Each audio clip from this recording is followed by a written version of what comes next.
ओम शांति पाल भाई। ओम शांति ईश्वर भाई।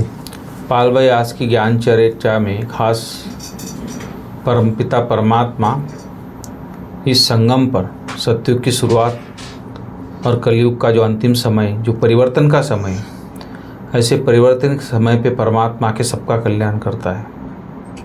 इसलिए बाबा बोलता है कि दुनिया पूरी वेश्यालय बन गई। वेश्यालय बना, पतित बन गए लोग, विकारी बन गए। तो ऐसी उसको शिवालय बनाना है। तो शिवालय बनाने के लिए तुम्हारा कर्तव्य है इन सब को, जो भी पतित आत्मा है, उन सबको ईश्वरीय संदेश देना है।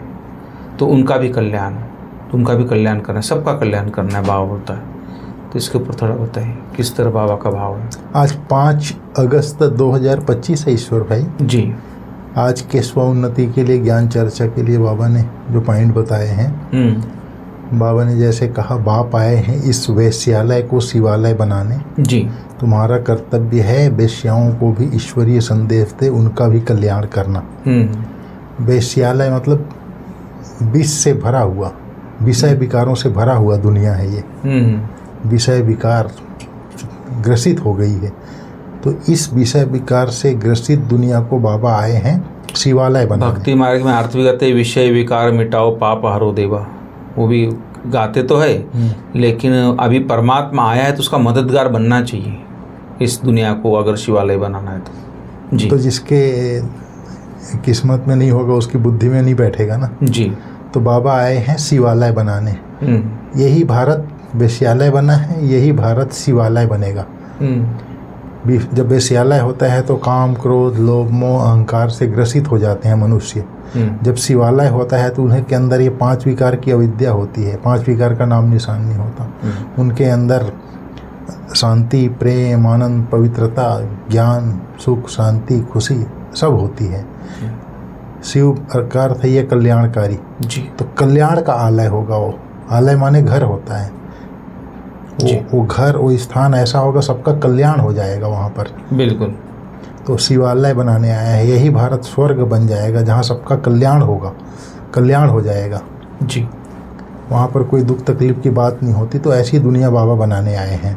तो बाबा कहते हैं तुम्हारा कर्तव्य है, ये जो विषय विकार में डूबे हुए मनुष्य हैं, इनको भी ईश्वरीय संदेश देकर उनका भी कल्याण करना है। उनका भी कल्याण हो जाए, वह भी शिवालय में जाने के लायक बन जाए। इस तरह से बाबा ने आज कहा।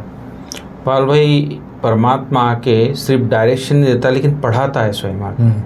और इस पढ़ाई से हमको राजई तिलक के लायक बनाता है, राजई पद के लायक बनाता है, क्योंकि हमें मैनर्स सिखाता है, जीवन जीने की कला सिखाता है, हमारे अंदर दैवी गुणों की धारणा कैसे, उस मार्ग पर चलने की एक राह बताता है, ज्ञान देता है, समझ देता है।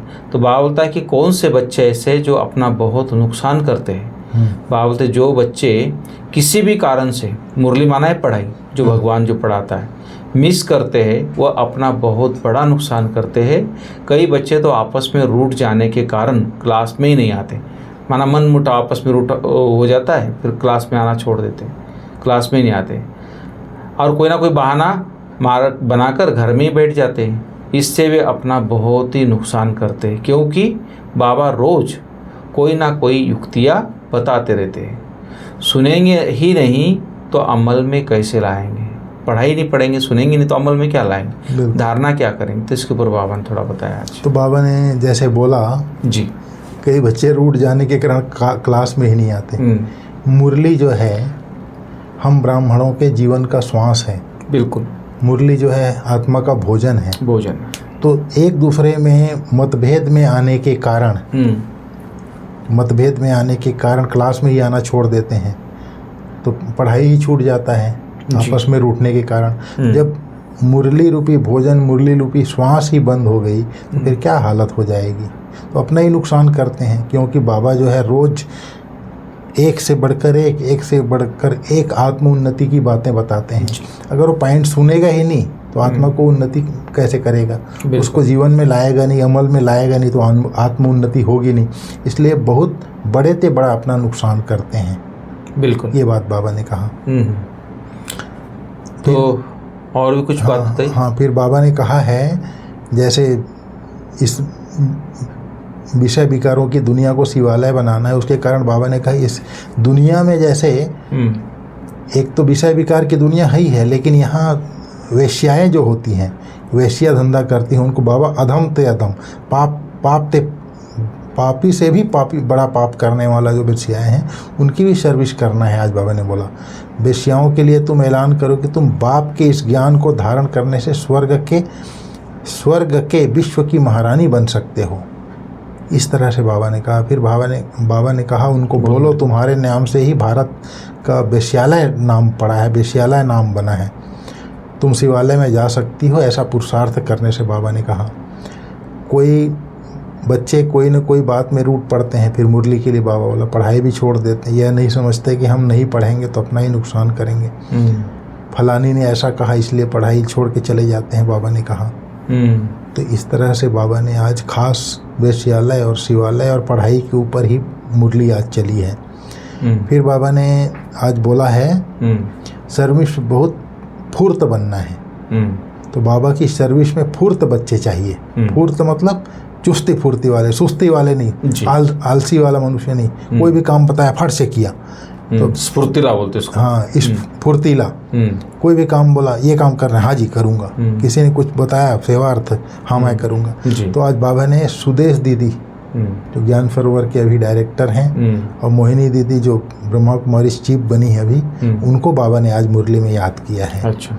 फिर बाबा ने कहा जैसी जिनकी सर्विस का उमंग हो तो फिर तुम्हारा बहुत नाम बाला हो जाएगा। बाबा ने कहा, बाबा कहते हैं जितना समय मिले बाप की याद में रहो, सिर्फ अपने को आत्मा निश्चय करो, तुम आत्मा अविनाशी हो, यह ज्ञान एक ही बार मिलता है, फिर सतयुग से लेकर कलयुग तक नहीं मिलेगा किसी को।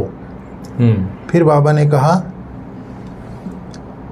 इस याद से ही विकर्म विनाश होंगे। बाप कहते हैं मुझे याद करो तो सतो प्रधान बन जाएंगे। जितना समय बैठो अपने को आत्मा समझो, बाप को याद करने से स्वर्ग की बादशाही मिलती है। बाप को याद करने से आधा कल्प के लिए पाप भस्म हो जाएंगे। कितना सहज युक्ति बाबा बतलाते हैं।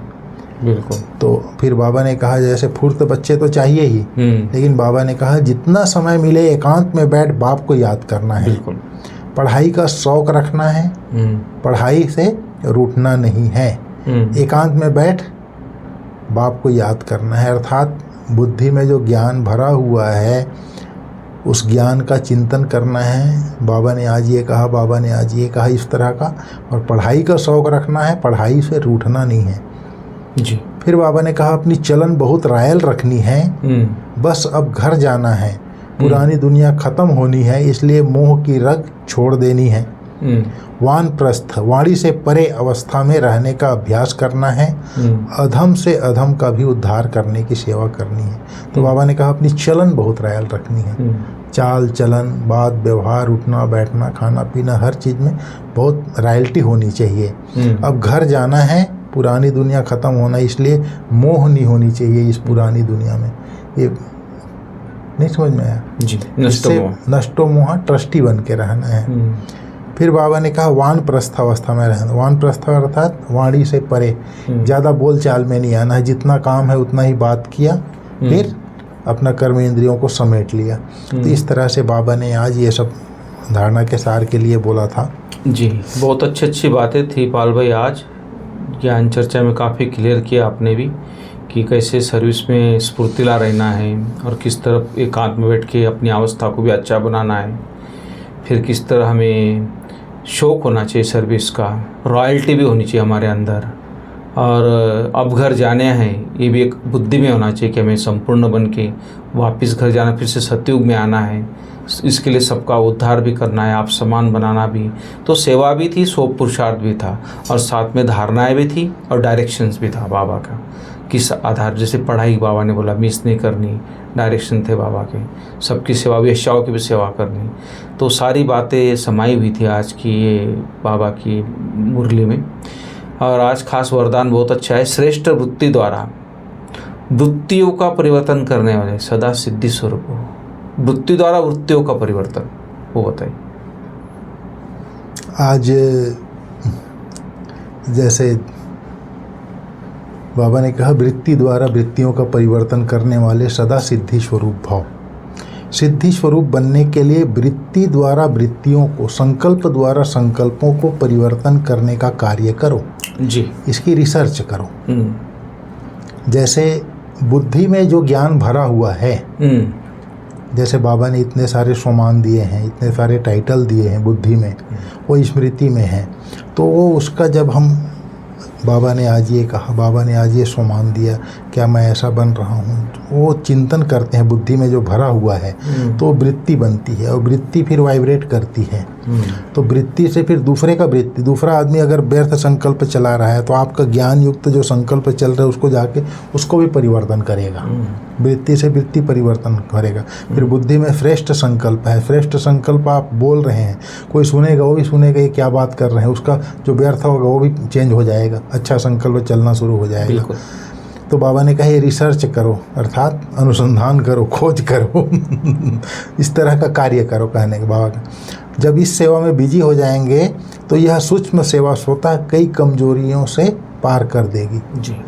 जैसे हम ही लोग थे, इस समय न्यूज़ देखते थे, अभी बाबा ने मुरली पढ़ने की सेवा दे दी तो उससे छूट गए, कई कमजोरियों से छूट गए। अभी इस प्लान बनाओ तो जिज्ञासु भी ज़्यादा बढ़ेंगे, मदोदगरी भी बढ़ेगी, मकान भी मिल जाएंगे, सब सिद्धियां सहज हो जाएंगी।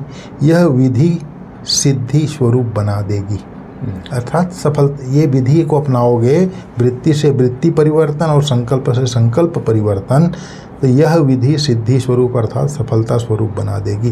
तो बुद्धि में जो मटेरियल भरा है उसका आप बार बार चिंतन करेंगे तो वृत्ति चेंज होगी। बिल्कुल। फिर वो संकल्प में जो आता है वो संकल्प से आप संकल्प चेंज कर सकते हैं जी। फिर आज बाबा ने जैसे स्लोगन में बोला, समय को सफल करते रहो तो समय के धोखे से बच जाएंगे जी। इसके लिए बाबा ने एक बार बोला था, संगम युग पर हर समय, हर संकल्प, हर सेकंड को समर्थ बनाने वाले ज्ञान स्वरूप आत्मा है। अब संगम पर ज्ञान सुनने और सुनाने के साथ ज्ञान का स्वरूप बनो। ज्ञान स्वरूप का अर्थ है जिसका हर समय, हर संकल्प, हर सेकंड समर्थ हो जी। मुख्य है संकल्प को समर्थ बनाना। जिसके संकल्प समर्थ हैं उसके वाणी, कर्म, संबंध, संपर्क सब सहज समर्थ बन जाता है। बिल्कुल। अर्थात संकल्प समर्थ है, समर्थ संकल्प आप कर रहे हैं तो आप समय आपका सफल ऑटोमेटिक हो रहा है। बिल्कुल। तो इस तरह से बाबा ने कहा अगर संकल्प समर्थ है आपके तो समय ऑटोमेटिक सफल होता है। तो समय को सफल करते रहो तो समय के धोखे से बच जाएंगे। जैसे मन बुद्धि ज्ञान चर्चा में बिजी है, बाबा को याद करने में बिजी है, तो समय सफल हो रहा है। तो उस समय अगर कोई चीज़ होती है तो उस समय कोई धोखा होने वाला है, उस धोखे से हम बच जाएंगे। तो इस तरह से बाबा ने कहा जी। तो बहुत अच्छा है पाल भाई, आज का स्लोगन भी बहुत अच्छा था, समय के ऊपर खा के धोखा नहीं खा सकते अगर समय को आप सफल करते हो तो आज अव्यक्त इशारे बहुत अच्छे, सहयोगी बनना है तो परमात्मा प्यार के अनुभवी बनो। जैसे बाप बच्चों को इतना प्यार है, जो रोज़ प्यार का रिस्पॉन्ड देने के लिए इतना बड़ा पत्र लिखते हैं, माना मुरली के लिए, पढ़ाई के लिए आज बाबा ने खास बोला है, तो याद प्यार भी देते और साथी भी सदा साथ भी निभाते हैं। तो इस प्यार में अपना सब कमजोरी को कुर्बान कर दो, बाबा बोलता है। परमात्मा प्यार में ऐसे समय पर परमात्मा प्यार के जो कभी हद का प्रभाव अपने ऊपर आकर्षित ना कर सके। सदा बेहद की प्राप्तियों में मगन रहो जिससे रूहानियत की खुशबू वातावरण में फैल जाए। तो कितनी अच्छी अच्छी बातें बाबा ने आज की शिक्षाएं दी है। ओम शांति। ओम शांति। Thank you.